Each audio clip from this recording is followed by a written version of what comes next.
Good evening.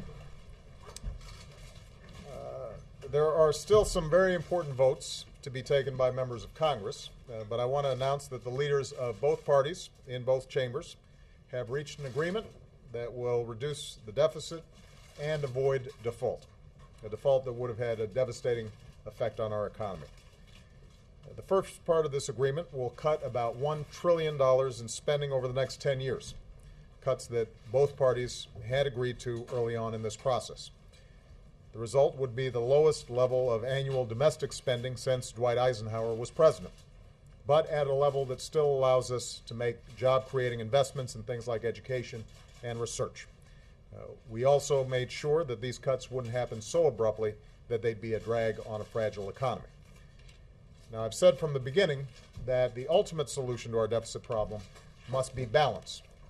Despite what some Republicans have argued, I believe that we have to ask the wealthiest Americans and biggest corporations to pay their fair share by giving up tax breaks and special deductions.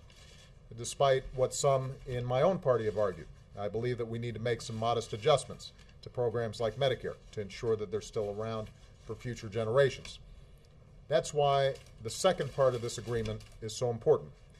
It establishes a bipartisan committee of Congress to report back by November with a proposal to further reduce the deficit, which will then be put before the entire Congress for an up or down vote.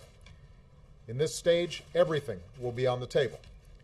To hold us all accountable for making these reforms, tough cuts that both parties would find objectionable would automatically go into effect if we don't act. And over the next few months, I'll continue to make a detailed case to these lawmakers about why I believe a balanced approach is necessary to finish the job. Now, is this the deal I would have preferred? No. I believe that we could have made the tough choices required on entitlement reform and tax reform right now, rather than through a special congressional committee process. But this compromise does make a serious down payment on the deficit reduction we need and gives each party a strong incentive to get a balanced plan done before the end of the year. Most importantly, it will allow us to avoid default and end the crisis that Washington imposed on the rest of America.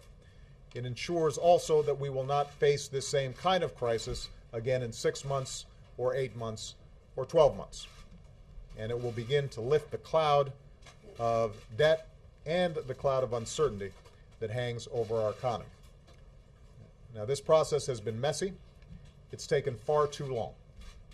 I've been concerned about the impact that it has had on business confidence and consumer confidence and the economy as a whole over the last month. Nevertheless, ultimately, the leaders of both parties have found their way toward compromise, and I want to thank them for that. Most of all, I want to thank the American people.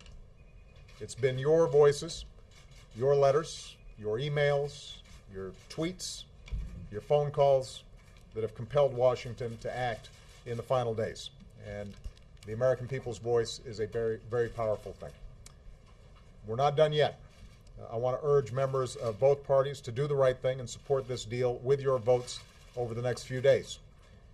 It will allow us to avoid default. It will allow us to pay our bills. It will allow us to start reducing our deficit in a responsible way.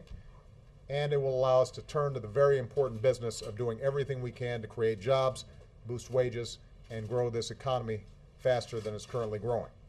That's what the American people sent us here to do, and that's what we should be devoting all of our time to accomplishing in the months ahead. Thank you very much, everybody.